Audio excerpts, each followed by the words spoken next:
نعمل محشي بالطريقه المصريه. عندنا طماطم ضربناها في الخلاط وسبكناها بس ني في ني من غير تحمير وكده. تشويح كده على ني في ني من غير نعمل تسبيك او كده، من غير ما نعمل كشنه او كده زي ما بيقولوا. وحطينا عليها بصل وفلفل اسود وملح وفلفل وكزبره ناشفه. ودلوقتي هنضيف عليها الخضره، وحطينا كمون ونعناع ناشف للي بيحب طعم النعناع، يعني كده تدي نكهه خفيفه يعني. هنغسل الرز المصري، هنغسله كويس وهنصفيه في المصفى وهنسيبه ينشف. لا هنسيبه يعني ينشف يتصفى من الميه. الرز نشف، رز مصري نزلناه الصفى خلاص وما عادش فيه ميه عشان مش يبقى كده فيه ميه فيه، بتبقى بس على قد الصلصه السايله. وهنقلبه ونخلطه كويس ونرجع.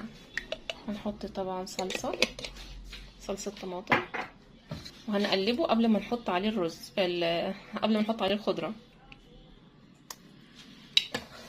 كده احنا قلبنا الصلصه كويس والطماطم اللي مسبكينها ني في ني طبعا والبصل، وهنحط الخضره. احنا بنحط الخضره في الاخر علشان خاطر نشوف هو هيحتاج صلصه قد ايه. قلبنا بس كمان المحشي لسه محتاج خضره كمان، حطينا الخضره وهنقلب كمان مره. كاميرا ظلمه اللون. هي كده الخلطه كده تمام، ما مش محتاجه اي حاجه، بس احنا بنحب تبقى الخضره زياده شويه، فاحنا هنحط عليها شويه خضره كمان. الخضره بقى شبت، بقدونس، كزبره وبس. ودي خلطه المحشي بالطريقه المصريه.